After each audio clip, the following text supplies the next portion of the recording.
Shalom, damai di hati. Selamat malam Bapak Ibu sekalian yang dikasihi dalam Yesus Kristus. Jumpa lagi kita pada program Kusapa malam hari ini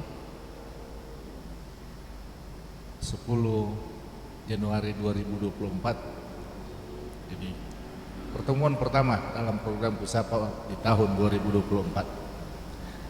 Dan program Kusapa malam hari ini nantinya berkenan dituntun oleh Bapak Pendeta Adri Regar MTH.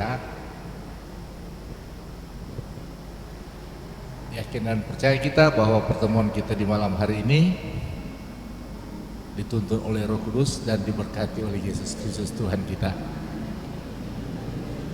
Kita akan memulaikan acara kita malam hari ini, dan untuk doa pembukaan kami mengundang Bapak Penatua Gayus Talao membawakan dalam doa. Kami persilakan. Mari berdoa. Terpujilah namamu ya Tuhan Yesus. Engkau sungguh baik adanya dalam kehidupan kami, menuntun kami hingga hari ini boleh dalam kusapa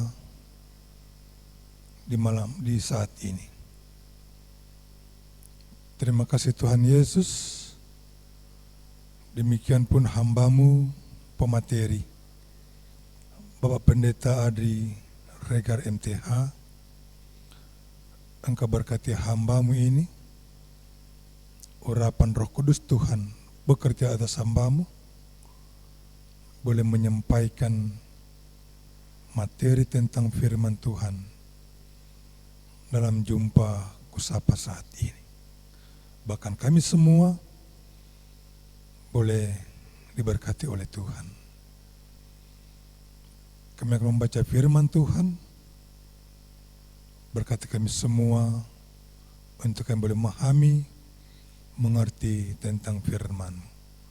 Dan kami akan bahas bersama-sama sebentar, saling melengkapi satu akan yang lain. Terpujilah nama Tuhan Yesus. Ini kami yang bermohon kepadamu. Kami buka acara kusapa di malam ini dalam kasih kuasa Tuhan sendiri. Amin. Matius pasal 7 ayat 15 sampai ayat 23. Waspadalah terhadap nabi-nabi palsu yang datang kepadamu dengan menyamar seperti domba, tetapi sesungguhnya mereka adalah serigala yang buas. Dari buahnya lah kamu akan mengenal mereka. Dapatkah orang memetik buah anggur dari semak duri atau buah ara dari rumput duri? Demikianlah setiap pohon yang baik menghasilkan buah yang baik, sedang pohon yang tidak baik menghasilkan buah yang tidak baik. Tidak mungkin pohon yang baik itu menghasilkan buah yang tidak baik, ataupun pohon yang tidak baik itu menghasilkan buah yang baik. Dan setiap pohon yang tidak menghasilkan buah yang baik pasti ditebang dan dibuang ke dalam api. Jadi dari buahnya lah kamu akan mengenal mereka. Bukan setiap orang yang berseru kepadaku, Tuhan, Tuhan, akan masuk ke dalam kerajaan surga, melainkan dia yang melakukan kehendak Bapa-Ku yang di surga. Pada hari terakhir banyak orang akan berseru kepadaku, Tuhan, Tuhan, bukankah kami bernubuat demi namamu, dan mengusir setan demi namamu, dan mengadakan banyak mujizat demi namamu juga? Pada waktu itulah aku akan berterus terang kepada mereka dan berkata, aku tidak pernah mengenal kamu, enyahlah daripadaku, kamu sekalian pembuat kejahatan. Demikian Demikian pembacaan Alkitab pada malam hari ini. yang terdapat di dalam Matius 7 ayat 15 sampai dengan 23, hal pengajaran sesat. Marilah selanjutnya kita dengarkan pembahasan yang akan dibawakan oleh Bapak Pendeta Adi Regar MTH. Pada Bapak kami persilahkan. Selamat malam. Selamat kita bertemu lagi dalam Kusapa yang pada saat ini akan membahas kitab Matius, lebih khusus dalam pasal 7 ayat 15 sampai dengan 23.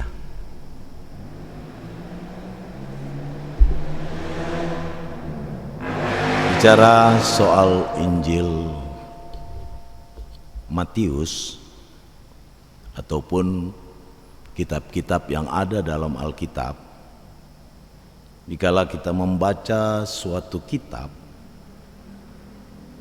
dalam Alkitab, kita harus ingat bahwa kita tetap berada dalam konteksnya. Sebab semua kitab dalam Alkitab dia punya konteks yang saya sebutkan di sini adalah ruang dan waktu. Bicara soal ruang dan waktu, kalau soal ruang bicara soal geografis,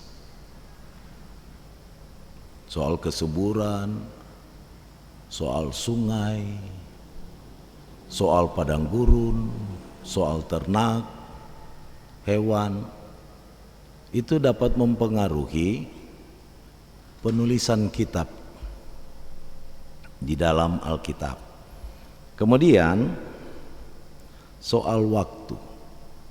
Bicara soal waktu adalah kegiatan, peristiwa yang terjadi yang dapat mempengaruhi atau mau mencari jawab tentang masalah-masalah yang muncul pada saat itu, sehingga dibuatlah catatan-catatan untuk menjawab pergumulan atau persoalan, atau dapat saya katakan soal sejarah. Dan juga harus diingat bahwa setiap ayat dalam Alkitab memiliki apa yang disebut konteks mayor dan minor, yaitu soal tujuan utama dan tujuan khusus. Kalau saya mau gambarkan misalnya konteks Injil Matius ini, saat kita mengambil satu ayat dari kitab yang ada, haruslah berada dalam konteksnya saat kita mengambilnya. Bahayanya jika kita keluar, maka kita melencengkan makna dan pesan yang berupa konteks mayor dan minornya. Sekarang kita masuk pada mengapa harus ada 4 Injil. Yang pertama, bahwa Injil bukanlah biografi, bukan juga biografi langsung atau autobiografi dari Yesus sendiri, karena Yesus tak pernah menyusun biografinya. Dan dalam Injil ada lebih dari 1/3 ceritanya berisi berita tentang kematian Yesus. Mengapa demikian? Kemudian Injil harus dilihat sebagai buletin atau pengumuman berita yang menarik untuk diketahui oleh semua orang. Itu sengaja diekspos sebagai berita yang sangat penting. Yang berikut, bahwa penulisnya adalah saksi hidup dari sesuatu, tentang perkataan, tentang perbuatan dan perilaku Yesus. Itu bisa ada dalam pembahasan tentang Yohanes, Injil Yohanes, tentang betapa dekatnya Yohanes dengan Yesus yang disebut murid yang dikasihi. Injil terdiri dari kitab-kitab. Yang pertama, Markus sebagai dasar atau fondasi dari Injil Matius dan Lukas dalam meramu beritanya, yaitu bicara soal anak manusia dan apa yang Yesus lakukan, tapi juga apa yang dilakukan kepada Yesus. Matius melihat Yesus adalah raja orang Yahudi dengan apa yang Yesus katakan dan perbuat. Injil Lukas melihat bahwa Yesus adalah penyelamat, tapi juga adalah pembebas. Itu dilihat dari pledoi dalam konteks pembebasan Paulus dari hukuman mati. Yang keempat, Yohanes. Ia melihat Yesus sebagai anak Allah yang digambarkan bagaimana soal perkataan dan perilaku Yesus.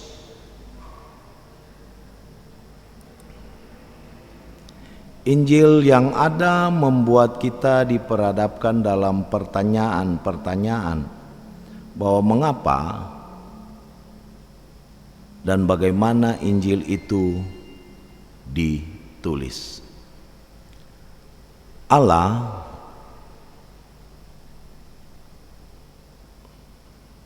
Kita lihat dulu soal masalah tentang kebutuhan orang percaya. Yang pertama,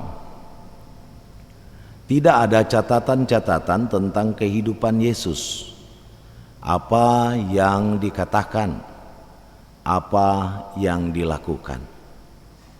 Yang kedua, hanya ada pengajaran dan khotbah secara lisan. Yang ketiga, saksi mata yang dipercaya semakin sedikit karena mati ataupun dibunuh. Sementara yang keempat, Injil terus tersebar dan makin banyak yang percaya kepada pemberitaan melalui saksi hidup. Yang kelima, sarana dan pegangan pemberitaan Injil, kebutuhan dasar iman lewat catatan-catatan tidak ada. Misalnya, yang percaya kepada Yesus Kristus mulai melebar sampai sampai ke ujung bumi. Sekarang yang menjadi saksi-saksi hidup mulai mengecil atau mulai sedikit. Maka ada usaha dari jemaat yang percaya untuk meminta semua yang disebut khotbah-khotbah dari si pembawa Injil itu atau si para rasul. Maka dengan fondasi atau rancangan daripada saksi mata secara khusus adalah Injil Markus, itu menjadi dasar dalam melaksanakan penulisan. Selain melalui research seperti Lukas, dia mengadakan research tentang pledoi untuk Paulus. Matius yang berada pada situasi jemaat sudah matang tahun 80-an Masehi, yang menuntut supaya ada catatan-catatan atau literatur atau kitab tentang yang mereka khotbahkan. Kemudian yang keenam, menyatukan gereja antara Yahudi percaya, Yahudi yang masih terikat dengan Yudaisme atau hukum Musa, tapi juga orang-orang yang bukan Yahudi namun percaya kepada Yesus. Karena muncul pertanyaan, mengapa harus ada 4 Injil. Kenapa kok enggak bisa Tuhan kasih 1 ju? Gitu. Kita lihat dalam Alkitab, mengapa ada 2 cerita penciptaan, pasal 1 dan pasal 2. Mengapa ada 2 cerita tentang Israel, raja-raja dan Tawarik? Mengapa ada 4 Injil? Untuk beberapa hal penting, Allah memberikan kepada kita sudut pandang yang berbeda. Jadi kalau mau dibilang supaya dia menjadi utuh, ada yang melihat dari sini, ada yang melihat dari sini, ada yang melihat dari sini, ada juga yang melihat dari sini, dan seterusnya. Jadi Allah memberikan kepada kita sudut pandang yang berbeda untuk mendapatkan gambaran yang utuh. Misalnya tentang Yesus yang dipandang dari 4 dimensi, seperti yang sudah dijelaskan tadi soal Injil yang terdiri dari 4 dimensi, 4 cara pandang. Tuhan menginspirasi 4 orang untuk melihat Yesus seutuhnya. Dan tahapan-tahapan penulisan tentang kisah dari Yesus, apa yang akan disampaikan, apa yang akan diberitahukan, atau apa yang harus dipublikasikan tentang Yesus. Yang pertama, seperti Markus melihat apa yang dilakukan oleh Yesus, apa yang mereka lakukan kepadanya, itu dilaksanakan oleh Markus. Yang kedua, ketertarikan itu berkembang pada apa yang dikatakan, kemudian dipublikasikan melalui apa yang diajarkan, apa yang dikhotbahkan. Itulah Matius dan Lukas. Kemudian secara khusus yang ketiga, tahapan ketiga, menggali lebih dalam siapa Yesus, karakternya, kepribadiannya, motivasinya, apa yang membuat dia harus hidup kembali. Soal kebangkitan. Kemudian seperti apa Yesus itu? Itulah yang digali oleh Yohanes. Nah, sekarang ada 2 level dalam kita mempelajari tentang Injil. Yang pertama adalah dari sudut pandang penulis. Apa yang dia lihat, bagaimana dia menulis, dan berbeda dengan Yohanes dan 3 Injil.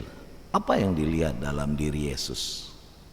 Yang kedua, sudut pandang yang kedua adalah pembaca dengan suatu pertanyaan, apa maksud dibalik penulisan? Untuk siapa kitab ini ditulis dan mengapa atau kenapa harus ditulis? Penulis tidak hanya mendapatkan sesuatu yang keluar dari gagasannya, kemudian memberitahukan apa yang dilihatnya. Dia menulis untuk tujuan tertentu yang harus dia gapai. Siapa yang harus dijangkau? Apa yang ingin diajarkan?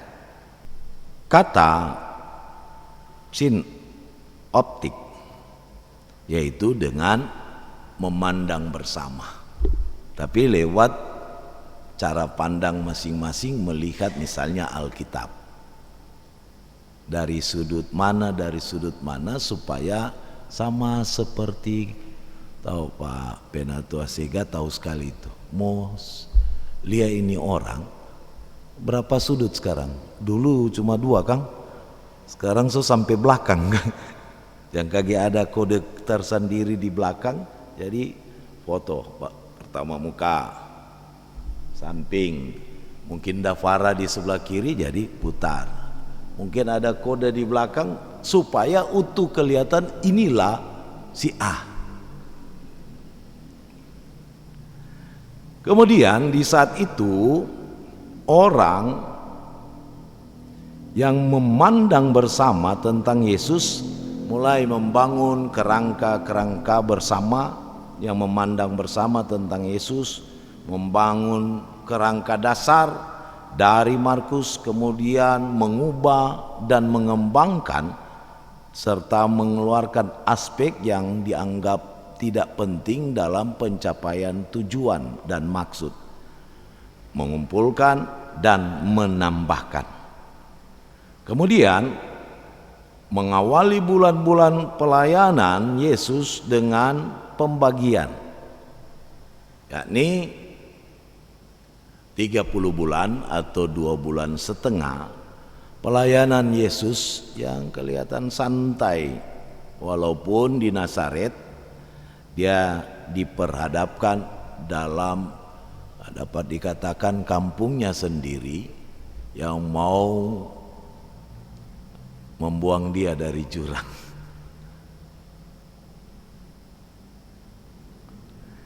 Yaitu di saat dia berada di utara, di Galilea, yang merupakan kawasan terbuka dan kawasan internasional. Di sana Yesus banyak pengikut, walaupun kurang dihargai di kampungnya sendiri. Kemudian dari perjalanan misi ini berangsur-angsur dia mulai melambat. 6 bulan di selatan, jadi terbagi dalam itu, yaitu di Yudea yang nasionalis. Saya katakan kehidupan mereka kaku, berpikiran sempit, fanatisme, dan tidak terkenal.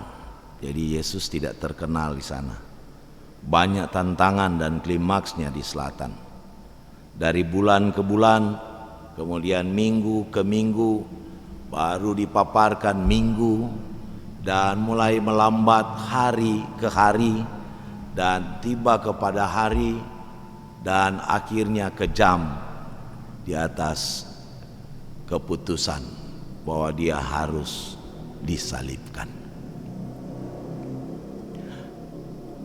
Matius menghilangkan banyak hal, juga mengumpulkan perkataan-perkataan Yesus ke dalam khotbah ataupun pengajaran.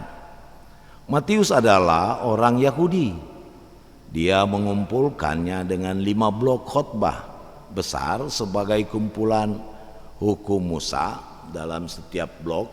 Jadi misalnya kitab Kejadian soal manusia, dia menerangkan tentang manusia itu, yaitu Yesus dari sananya.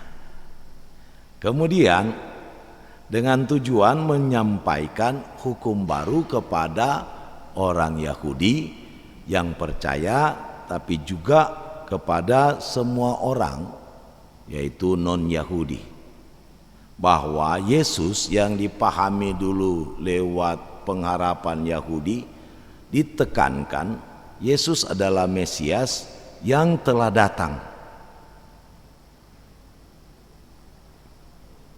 Gitu.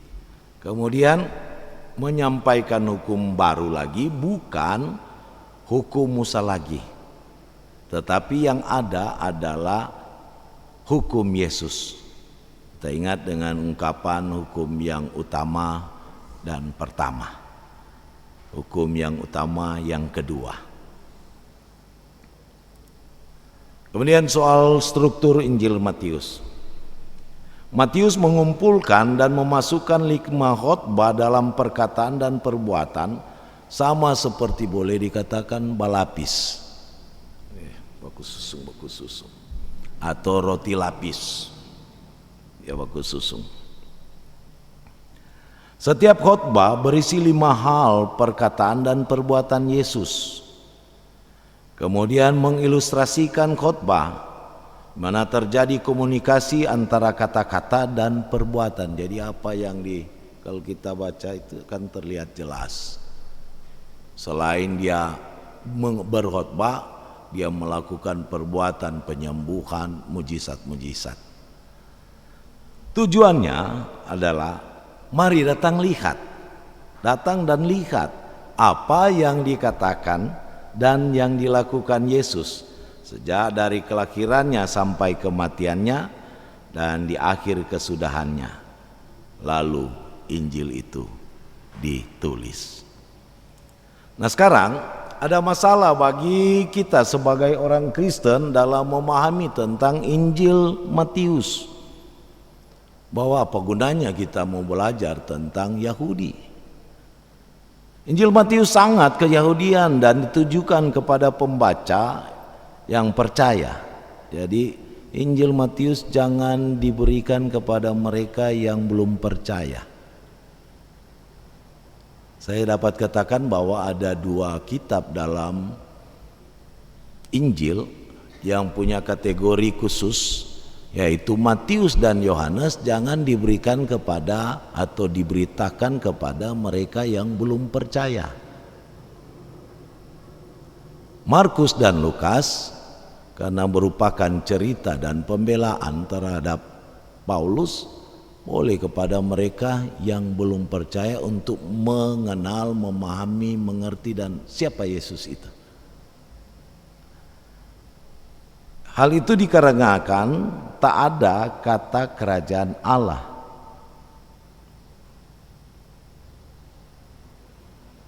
Minta maaf, ini soal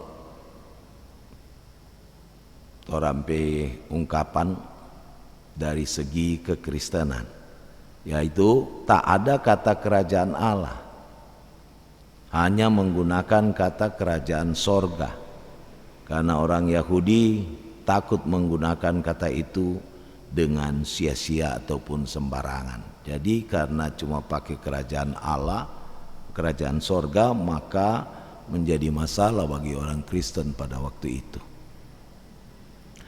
Kedua, sebagai penggantinya digunakan kerajaan sorga.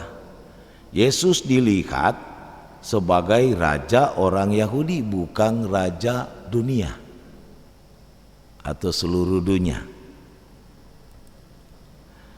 4, lebih banyak mengacu pada perjanjian lama dengan mengutip bersama dari Mika, Hosea, Yeremia, Yesaya tentang siapakah Yesus.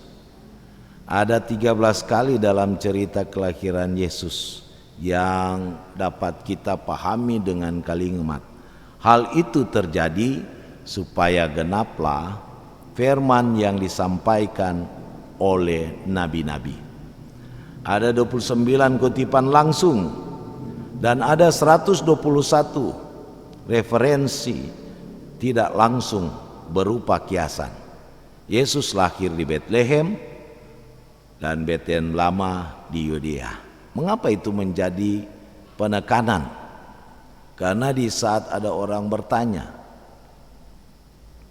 oh dia anak Yusuf dan Maria, kesaksian kitab-kitab lewat nubuatan Yesus akan lahir di Betlehem. Hai Betlehem, engkau yang terkecil, ya, terusnya. Tetapi dibantah bahwa nyanda dia bukan dari situ, tapi dia dari Nazaret. Jadi ada bantahan di situ. Kemudian dikatakan bahwa pernyataan Yesus sendiri tidak ada satu iota atau titik pun akan ditiadakan dari hukum Taurat. Dia datang untuk menggenapinya. Sekarang masalah bagi orang Yahudi.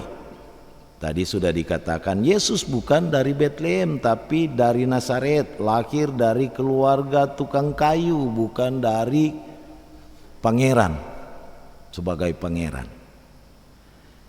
Yesus bukan datang sebagai Mesias, karena Mesias yang akan membebaskan orang Yahudi nyana nampak dalam pelayanan Yesus. dengan pertanyaan yang berikut bahwa mengapa raja membiarkan dirinya untuk dikorbankan kalau seandainya Yesus adalah raja.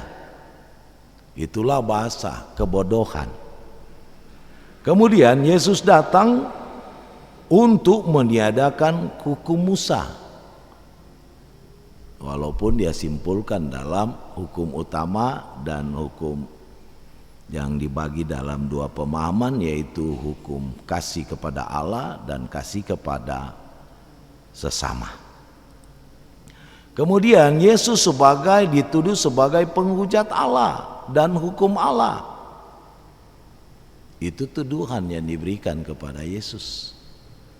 Yesus mati sebagai penjahat, yaitu lewat penyaliban.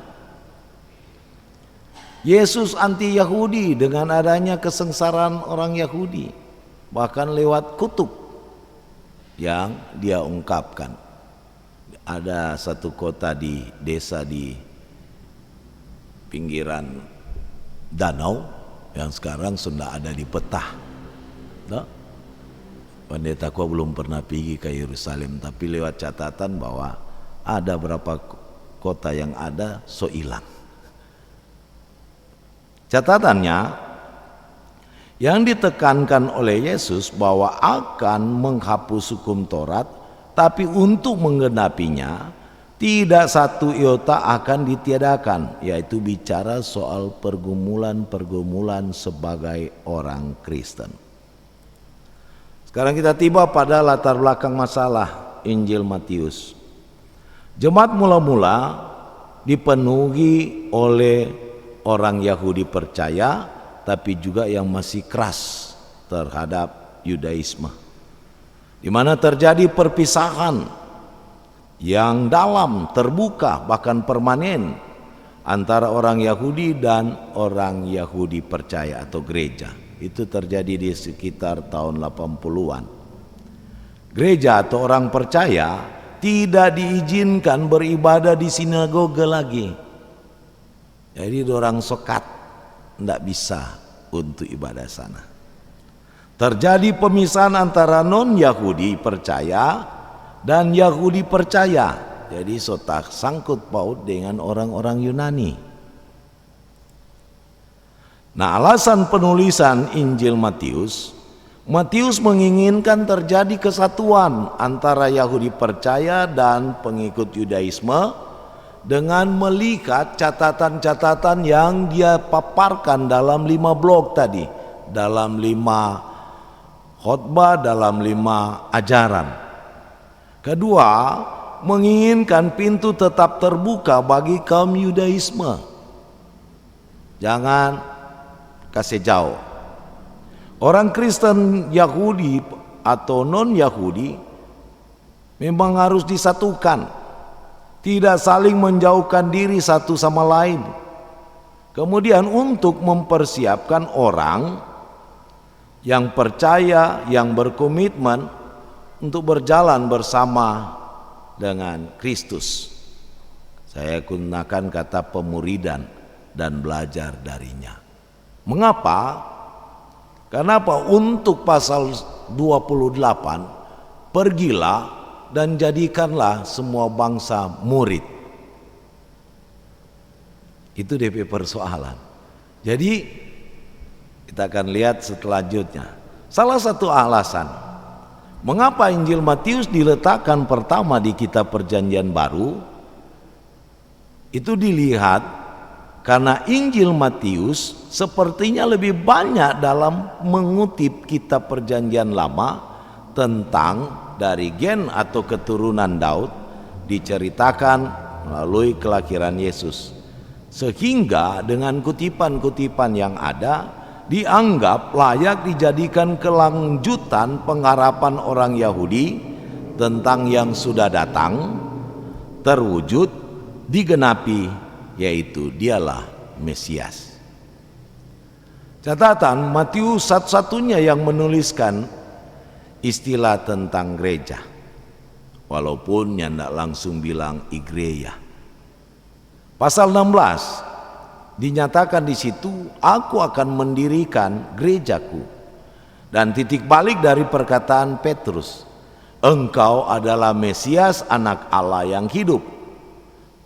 Saat mengakhiri pelayanan selama 30 bulan, pelayanan di bagian utara, sekarang dia lanjut mau persiapkan masuk ke Yehuda atau ke Yerusalem.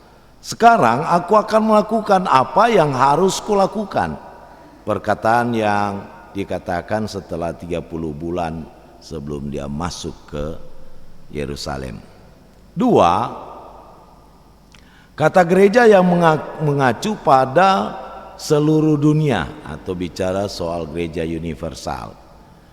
Gereja Yesus, dan dia sementara mendirikannya pasal 18 dengan ungkapan ada anggota jemaat yang melakukan kesalahan. Jika saudaramu berbuat dosa dan seterusnya, panggil ini sama-sama dengan ini, kom pigi padia. Wah, kata gereja juga ternyata dapat dipakai untuk komunitas lokal. Sekarang kita melihat soal tujuan khusus. Matius pasal 28. Apa DP tujuan? Membantu para murid dengan mengajarkan apa yang Yesus perintahkan.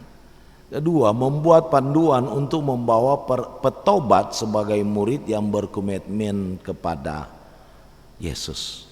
Ketiga, bagaimana cara hidup di dalam kerajaan sorga, pasal 5 dan sampai pasal 7.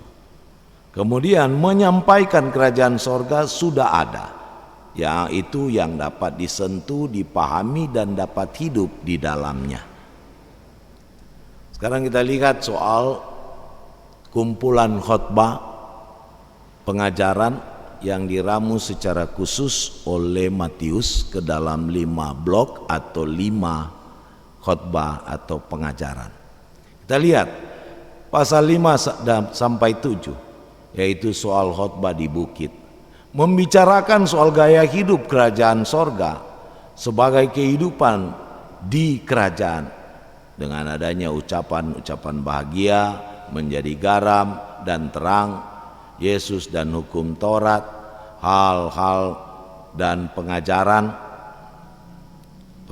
sesat yang menjadi pokok kita saat ini, hal memberikan sedekah, tentang pengajaran sesat yang ada. Kemudian pasal 9 sampai 10 membicarakan tentang apa yang disebut misi kerajaan sorga, yaitu melaksanakan praktek pemuridan, mempersiapkan untuk dapat layak hidup di kerajaan sorga, yaitu lewat tanda membangkitkan orang mati, menyembuhkan, mengusir setan. Kerajaan sorga sudah ada, membiarkan mereka melihat dan mendengar. Yesus mengutus lewat 70 murid yang ada. Hasilnya Yesus melihat setan jatuh dari sorga. Kemudian tugas selanjutnya bagaimana kita keluar atau bagaimana kita untuk keluar, yaitu melaksanakan misi.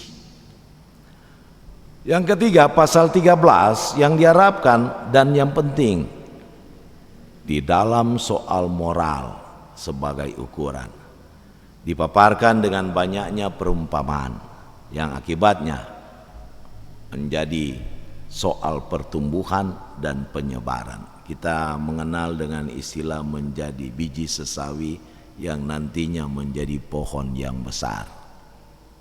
Pasal 18 bicara soal komunitas kerajaan Allah, kerajaan sorga. Bagaimana menjadi terbesar, bagaimana untuk penyesatan yang ada, orang yang hilang, dan bagaimana hidup mengampuni. Itu misi yang akan dilaksanakan. Dan yang terakhir pasal 24 sampai 25 bicara soal masa depan kerajaan sorga dan kembalinya sang raja. Apa yang akan dialami oleh komunitas dengan tetap menjaga lampu terus menyala dan jatah yang dimiliki, yaitu aku menyertai engkau sampai kesudahan. Ada catatan yang saya berikan, yaitu untuk masa depan kita mengalami hal-hal berupa ujian. Apakah kita siap akan kedatangan Sang Raja? Bukan apa yang kita lakukan jika Dia datang, atau Dia datang kembali ribuan tahun kemudian. Kenapa? Tuhan tidak terganggu dengan apa yang dilakukan dengan hari terakhirmu saat Dia kembali. Tapi Dia peduli apa yang kita lakukan saat sedang Dia pergi. Apa kita setia menggunakan talenta dan menjaga lampu tetap menyala. Bukan kita melakukan hal benar yang mau dilihat saat Dia kembali. Seperti tadi ungkapan bahwa tidak semua yang memanggil, menyebut nama Tuhan, Tuhan, Tuhan dan seterusnya. Tapi kita melakukan hal yang benar dari sekarang, entah kapan Dia kembali. Kita akan masuk pada pembahasan. Matius 7 ayat 15 sampai 23. Ada pada bagian pertama kumpulan dari 5 blok khotbah Yesus dalam khotbah di bukit, yang mengajarkan bagaimana gaya hidup warga kerajaan Allah dalam menghadapi pengajaran sesat tentang Sang Raja, Yesus yang adalah Raja kerajaan sorga, yang mendatangkan jurang pemisah antara pengikut Kristus dan orang Yahudi.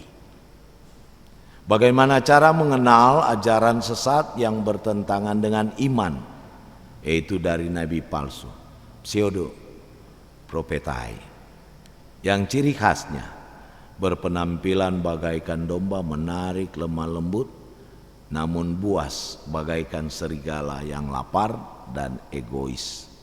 Bertujuan untuk menciptakan jurang yang makin lebar antara Yahudi percaya, Yahudi Yudaisme, dan non-Yahudi. Mengapa itu? Kenapa? Karena tidak menerima Yesus sebagai Mesias, maka titik berat dia dalam hukum Taurat mempengaruhi tentang tuduhan terhadap Yesus. Dia bukan dari Bethlehem, tapi dia dari Nazaret. Seperti tadi masalah untuk orang-orang Yahudi. Oh, dia dari keturunan atau anak Maria dan Yusuf, cuma pekerja biasa dan seterusnya. Menolak Yesus sebagai Sang Mesias yang dijanjikan dengan alasan penolakan yang berdasarkan pengharapan Yahudi tentang Mesias yang dinantikan.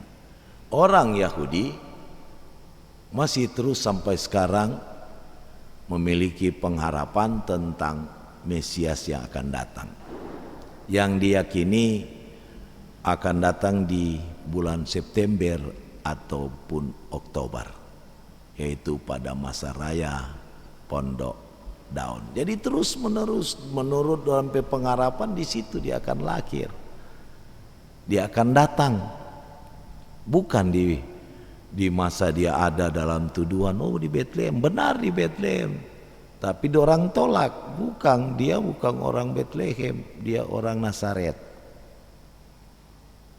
Kemudian bagi kekristenan, bagi orang percaya kepada Yesus, orang percaya bahwa Yesus sudah datang. Oleh sebab itu Matius menghubungkan dengan gennya Daud lewat memperanakan. Jadi itu memang sudah datang, dan orang Kristen percaya bahwa di saat dia datang pertama itu merupakan peresmian atau pembentukan yang namanya kerajaan sorga di bumi dan di kini. Dan di saat dia datang kembali, itulah dia hadir untuk menduduki takhta kerajaan itu. Karena ada penyesatan yang sengaja memberikan tawaran seperti yang digambarkan di ayat 16, bahwa jika kita melakukan tugas namun membuat kita luka dan celaka akibat dibodohi, itulah soal Siapa membuat PT pohon ara ataupun anggur dalam suasana buahnya dikerumuni oleh duri-duri? Luka, toh? Dapat tuh DP itu tapi luka, mau cilaka. Atau sebagai warga kerajaan Allah disesatkan dengan sesuatu yang kelihatan benar. Benar itu buah anggur, benar itu buah ara. Mar pasiksa jodoh mu PT di duri-duri yang menggambarkan tentang ajaran penyesatan. Dapat lihat senang betul fakta, tapi kelihatannya bagus, namun mendatangkan yang namanya penderitaan di kemudian hari. Yang dikatakan di sini, sebagai warga kerajaan Allah disesatkan dengan sesuatu yang kelihatan benar namun menyesatkan. Harus diingat tadi, kembali kepada di saat kita membaca Alkitab, kita punya konteks yang adalah ruang dan waktu. Salah satu contoh saya mau katakan begini. Apa yang kita pahami dalam pembacaan Filipi sekarang? Segala perkara kutanggung di dalam Dia. Kalau kita melihat apa yang harus kita tanggungkan kepada Allah, oh bersaksi, beribadah, banyak orang akan mengungkapkan begitu. Pergi kepada orang-orang yang memerlukan pertolongan, banyak begitu. Karena tersugesti atau terpengaruh dengan banyak perkara yang tak dapat ku mengerti. Padahal konteksnya di saat orang keluar maka orang akan kehilangan pesan. Mari coba kita lihat dalam pasal 4 bahwa itu perkara adalah perkara ekonomi. Mau cukup, nyandak mau cukup, nyandak ada ataupun ndak dapat apa-apa, oranglah yang menanggungnya di dalam Tuhan, yaitu dalam konteks mayor, yaitu bersukacitalah. Tapi jangan bikin salah, Tuhan so kasih orang nak mampu olah, tu DP tambah seperti apa yang dinyatakan oleh jemaat Filipi kepada Paulus yang ada di penjara rumah, yaitu dorang kirim Epaphroditus, bukan cuma itu tapi doi dengan bahan makanan untuk melayani Paulus. Jadi orang mesti yakin bahwa Tuhan semua kasih pada orang memang mantap. Jadi soal ekonomi, itu berkat yang Tuhan berikan dia mampu olah. Kalau memang tidak cukup, pasti Tuhan akan tambahkan. Yaitu carilah dahulu kerajaan Allah dan seterusnya, maka akan ditambahkan kepadamu. Itu. Kemudian di tengah-tengah pengajaran dan ajaran yang benar yang dapat kita kenali melalui pohon, dari mana akar, dasar, akar pengajaran, orang langsung dapat tahu. Dengan cara apa? Misalnya, orang bilang, oh dia dasar antropologi, berarti menyesatkan itu. Karena orang tidak akan percaya bahwa manusia itu diciptakan Allah. Atau mulai gabungkan Plato dengan Aristoteles, yang dapalia itu yang tidak nyata menurut Plato. Yang dapalia menurut Aristoteles itulah yang fakta, yang mulai digalilah secara lebih khusus sehingga tetap memisahkan yang fana, yang materi. Dan yang kekal dianggap jiwa atau roh. Padahal jiwa berbicara tentang yang hidup. Nah, itu menurut konteks yang ada. Dan lewat akar pengajaran sehingga dapat bertumbuh menjadi satu pohon yang kokoh yang baik.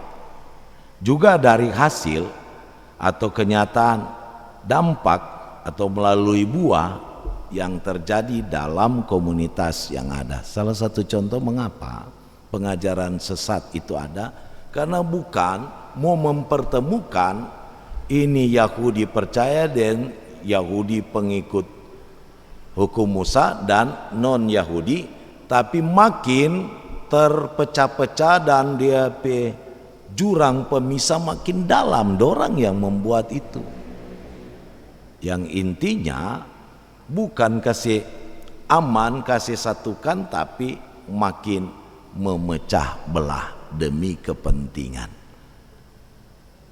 Pengajar dan ajarannya bertentangan dengan apa yang diajarkan, yaitu lewat khotbah di bukit sebagai gaya hidup orang yang ada di dalam kerajaan Allah nanti.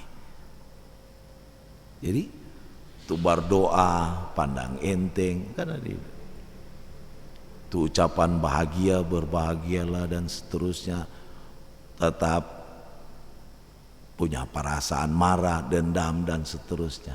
Atau gambaran tentang kekhawatiran bahwa seakan-akan orang punya kuat masing-masing untuk memenuhi kebutuhan. Padahal digambarkan lewat burung, nyandak batanam mar diberi makan oleh Allah.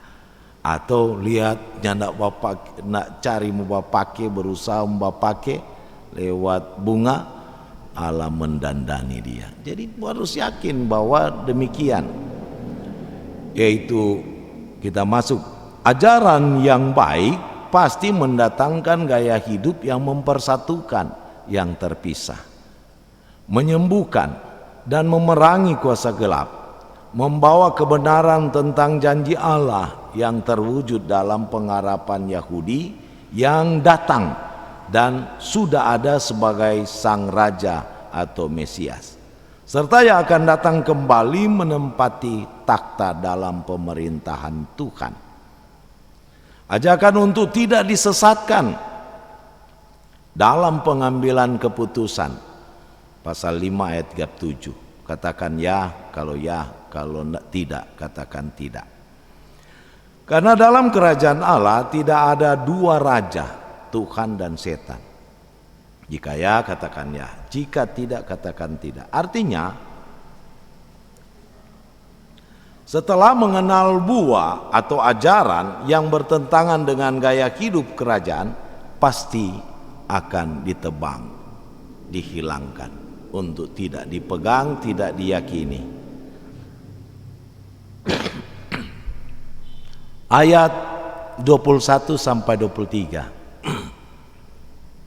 Dengan tegas dikatakan dari hasil yang dijalani bahwa bukan mereka yang berseru-seru Tuhan, Tuhan akan beroleh selamat, masuk dan hidup di dalam kerajaan dengan melakukan perbuatan baik, bernubuat, mengusir setan, atau melakukan mujizat dengan menggunakan nama Tuhan. Tetapi yang tidak menyatukan tetap memperlebar jurang pemisah dan menganggap pengajaran mereka benar, nyatanya menyesatkan. Dan berikut, untuk menikmati janji Allah dan menempati serta hidup dalam kerajaan sorga adalah mereka yang pergi menjadikan murid dengan mengajarkan segala sesuatu yang diperintahkan kepadamu umat, dan menikmati penyertaan Tuhan. Itulah pasal 28. Sambil terus kita lihat dalam aplikasi. Pada kenyataannya penyesatan sering terjadi dan masuk dalam persekutuan melalui ajaran menyesatkan. Tugas panggilan gereja melalui pengajaran atau dogma melalui ilmu pengetahuan dan upaya pencapaian tujuan, seperti menghalalkan segala cara, menggunakan strategi pemenangan melalui pileg, presiden dan wakil, gubernur, wakil, bupati dan wakil, bahkan dalam aras di pemilihan gereja. Mengapa demikian? Saya masih ingat bahaya dalam yang namanya demokrasi.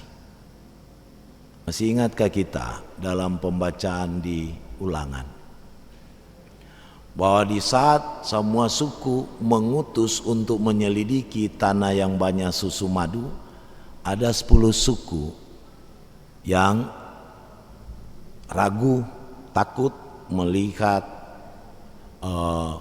tentara, melihat benteng, melihat peralatan perang yang begitu kuat. 2, Yosua dan Kaleb menyampaikan bahwa memang Tuhan so kasih itu tanah yang banyak susu dan madu. Mari kita orang masuk, Tuhan akan menyertai. Tapi karena demokrasi dipaparkan, oh begini dan seterusnya, 2 lawan 10 siapa lebih kuat. Akhirnya baputar ulang, nak jadi masuk karena kurang percaya dengan janji Allah. Kemudian dalam semuanya itu kita diingatkan untuk bersikap tegas dan tidak kompromi sebagai orang yang percaya kepada Yesus di tengah kesesatan yang ditawarkan kepada kita, karena akan berdampak pada komunitas kehidupan gereja kita, menciptakan permusuhan, menciptakan jurang pemisah yang makin lebar dan dalam, kemudian membawa kehidupan kita pada kesenangan sesaat yang mendatangkan penderitaan yang berkepanjangan. Mungkin akan tergambar ini cerita money politik, janji-janji lip service yang nantinya membuat orang tertarik, akhirnya orang tidak tahu ini orang yang menawarkan kesesatan. Kita diajarkan bagaimana hidup dalam gaya hidup kerajaan sorga. Tentu ada ujian dalam melakukan kehendak untuk taat dan kesetiaan di saat dia pergi sampai ia datang kembali. Apakah kita taat, setia, dan lampu kita terus menyala? Bagi kita diingatkan untuk supaya jangan menjadi penyesat demi pencapaian tujuan. Jangan suka disesatkan, jangan mendua hati, tetapi tegas seturut kehendak Tuhan. Itulah, selain kita membahas tentang Injil Matius, tapi juga secara khusus kita mempelajari tentang Matius pasal 7 ayat 15 hingga ayat 23 tentang kesesatan dalam penyesatan dan dalam suka disesatkan, yang dampaknya akan berimbas kepada iman kita dan kepada persekutuan kita. Untuk itu, lewat tema mari kita menjadi pemilih yang sesuai dengan kehendak Tuhan. Jadilah kehendak Tuhan. Amin.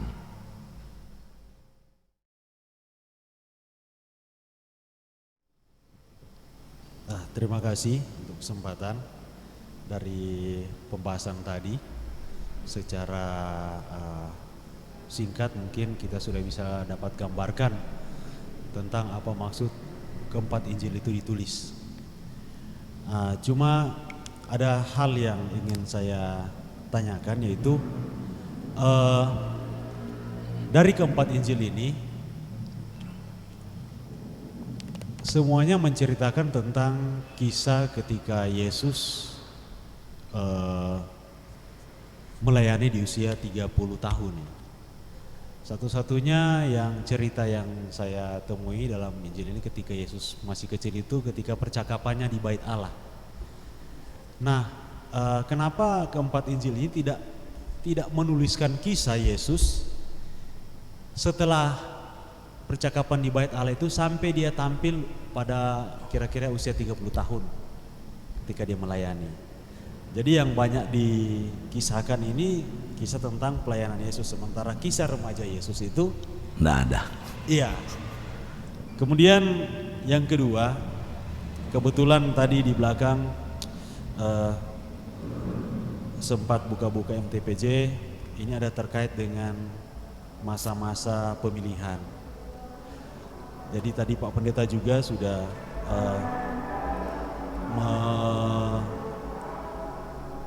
mengulas tentang hal kerajaan sorga, kerajaan Allah.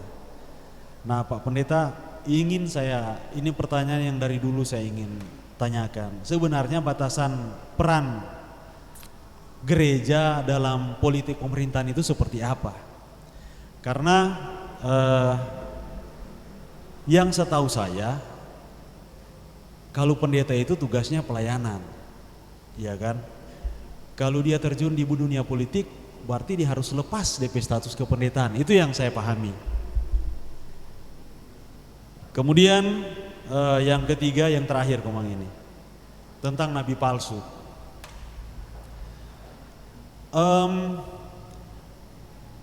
Apakah tanda-tanda nabi palsu itu juga atau gejala-gejalanya itu sudah terlihat di organisasi gereja kita? Karena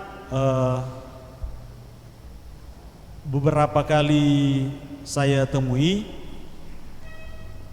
sesama pendeta Gemim itu memiliki pendapat yang berbeda atau pandangan yang berbeda tentang satu ajaran, misalnya tentang ajaran Tritunggal. Jadi tidak kalau dari yang saya pahami tidak sepaham sesama pendeta dalam gereja kita.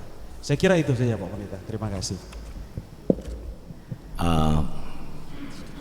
Bicara soal Tritunggal, memang masih dipengaruhi dengan cara berpikir dari musuh utama gereja, yaitu soal filsafat Yunani yang sangat sulit untuk sebenarnya diterima secara alkitabiah. Kenapa? Di saat dogma itu tentang Tritunggal, yang jelas memang di Alkitab bicara soal Tritunggal. Saya memberikan penegasan di sini bahwa memahami tentang Allah ada yang disebut Elohim, dan ada yang menyebut soal tentang Allah. Di dalamnya ada yang misalnya Kejadian 1, marilah kita. Dia menggunakan kata Elohim, berarti lebih dari satu atau lebih dari dua. Kemudian ada satu sisi menggunakan yang namanya dalam bahasa Ibrani menentukan tentang benar dia adalah Allah yang esa, yang berangkat dari monoteis, melihat bahwa Allah itu tidak ada yang lain, hanya satu, itu Allah yang esa. Tapi dalam kenyataannya itu diyakini oleh Yudaisme dan dari saudara-saudara kita di Muslim. Tapi mereka lupa bahwa ada kata asli yang bicara soal Allah itu jamak, Elohim, jamak dengan gaya yang ada melalui kitab Kejadian 1 itu, marilah kita dan seterusnya. Nah disinilah pegangan kemudian Allah yang dipahami, yang berjanji, dia mewujudkan janjinya yang dulunya dabar, kata-kata atau firman. Kini janji itu terwujud dalam apa yang disebut sebagai Yesus. Nah, persoalannya, pernahkah dikatakan bahwa yang akan datang itu bernama Yesus? Padahal nanti di perjanjian baru engkau akan menamakan dia Yesus. Itu berangkat dari ungkapan bahwa mengapa juga dia disebut sebagai Logos. Nah, itu karena pengaruh untuk menjelaskan dari kacamata Alkitabiah tentang siapa yang dipahami oleh orang-orang Yunani dengan filosofinya, sehingga dijelaskan dalam bahasa Logos. Kita mengingat bahwa di Turki Selatan ada yang dikenal dengan Bapak Pengetahuan yang menciptakan pengetahuan dalam bidang pertama adalah yang namanya bios logos. Kemudian dari bios logos muncul berarti makhluk hidup, binatang. Muncul demikian. Jadi bicara soal Tritunggal sebenarnya berangkat daripada Alkitabiah bahwa benar Allah yang kita percaya adalah Allah yang esa tapi jamak. Hanya dari situ, tidak usah lebih. Karena di saat kita mau menerangkan tentang Allah dari kacamata Yunani, maka mampukah Allah dalam sebutan Yesus materi dengan firman bertemu yang kudus dan yang fana? Tidak akan bisa. Tidak akan bisa dipertemukan. Padahal Yesus adalah keutuhan yang dari firman digenapi. Jadi firman yang digenapi atau firman yang diwujudkan melalui Yesus yang adalah pribadi. Orang tidak akan mampu mempersatukan dari pemikiran luar tentang Tritunggal itu. Karena ada ajaran politeis, ada ajaran monoteis yang melihat ke dalam itu. Jangan tidak percaya tentang siapa Yesus. Benarkah dia materi adalah Allah? Apakah Allah materi? Itu yang jadi persoalan. Kemudian yang berikut bahwa ditanyakan bagaimana penyesatan, apakah masuk di gereja itu? Orang mampu melihat kalau endingnya adalah backing ini orang pe gereja tidak betul, berarti orang sudah menerima penyesatan itu. Orang aku itu penyesatan itu. Endingnya kok so jadi. Tapi awalnya orang tidak melihat apakah dia domba berbulu serigala atau dia ada bawa ini buah begitu baik kelihatan tapi baking sakimah ya? Atau baking orang menderita itu. Endingnya so ada. Salah satu contoh yang sebenarnya lagunya saya tidak setujui karena saya melihat bahwa itu berangkat dari humanis, cara berpikir yang masuk ke dalam gereja. Lagu apa itu kan? Hidup ini adalah kesempatan. Humanis melihat tuh hidup ini kesempatan menurut tompe kuat, tompe pengetahuan, tompe segala model untuk orang jalani. Padahal Alkitab dengan tegas bicara hidup ini adalah anugerah. Tanpa disadari orang semulai situ. Taika di saat saya tampil mengatakan itu, ada teman bilang begini, ya yang ciptakan itu adalah pendeta. Tapi tentunya menurut kita bahwa pendeta yang tidak mengakui hidup ini adalah anugerah. Karena pengalaman bahwa dia kata, anak pernah sakit, cilaka, kong bicara soal kesempatan itu. Orang percaya hidup ini anugerah Tuhan yang memberikan pengetahuan, keterampilan dan seterusnya untuk orang jalani di saat orang mencari orang hidup di dalam kerajaan toh akan ditambahkan. Oleh sebab itu berbeda dengan orang Cina.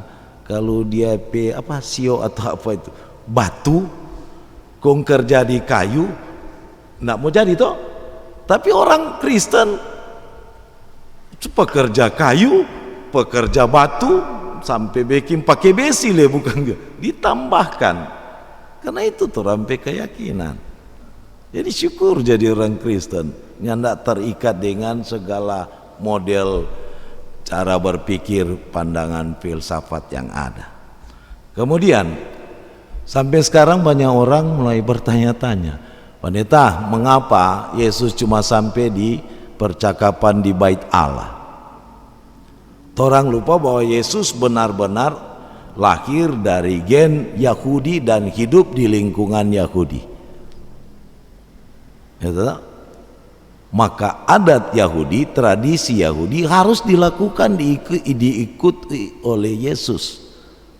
Contoh, setelah 12 tahun orang mengenal dalam kehidupan orang Yahudi yang dinamanya bas mitzvah, bar mitzvah,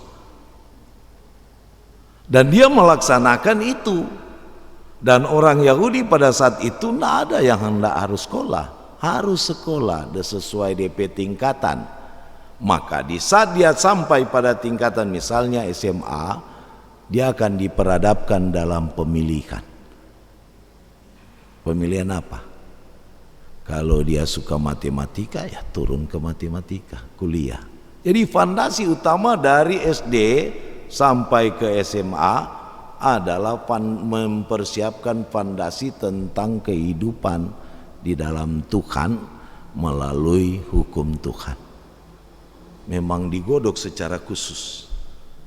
Untuk itu baru setelah lulus dalam istilah tingkat dia akan memilih jalur-jalurnya. Dan Yesus ada dan kuliah tentang teologi, dia memahami tentang Taurat, dia memahami tentang ini semua. Nanti pada saat 30 tahun menurut aturan Yahudi dia boleh tampil, tetapi kalau tidak memiliki legalitas dia tak bisa tampil di sinagoga. Yaitu misalnya dia guru, karena gelarnya guru maka dia boleh tampil di sinagoga. Itu yang jadi patokan utama. Kalau bukan guru atau bukan rabi, tidak bisa tampil. Apalagi kalau tidak bersunat. Satu kasus yang dihadapi sampai Paulus dibawa ke penjara Roma untuk naik banding adalah Paulus membawa orang tidak bersunat ke dalam sinagoga. Dia boleh masuk karena dia punya legalitas tentang itu. Dia ada kuliah di bawah Gamaliel, dia pernah kuliah di universitas di Turki dan seterusnya. Yaitu sejak dia ditangkap, dia menuju ke Arab untuk meditasi tentang penangkapan Yesus. Habis itu dia kuliah di Turki. Setelah itu dia tampil melayani sebagai apa?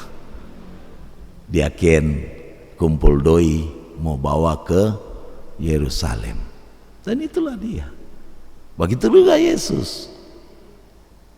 Wah, Yesus mengalami tahapan-tahapan demikian. Jadi lewat masa kanak-kanak, lewat remaja atau yang disebut anak Torah, kemudian dia sekolah seterusnya, dia melakukan itu karena di sana memang pendidikan adalah wajib pada saat itu. dan setelah itu mengambil jurusan masing-masing. Itu ada penjelasan dari Pendeta Solupa, tapi ada di YouTube. Dia bilang begini, di manakah Yesus setelah usia 12 tahun? Orang boleh lihat di YouTube sebagai jawaban dari pertanyaan tadi. Terima kasih. Mari berdoa. Terima kasih ya Tuhan Yesus atas penyertaan-Mu di program Kusapa di saat ini. Kepada hamba-Mu kekasih Pak Pendeta Aderekar MTH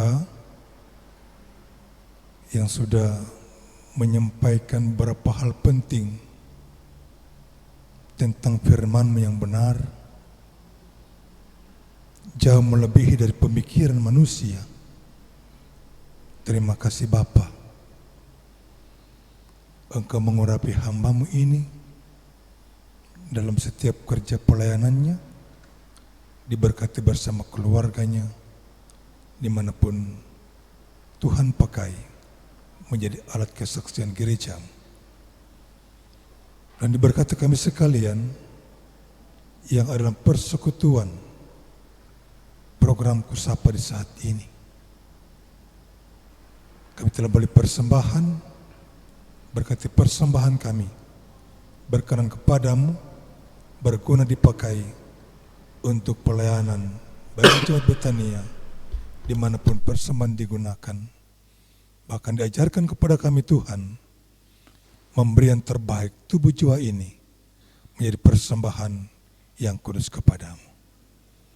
Sebentar kami akan berpisah kembali ke rumah kami masing-masing.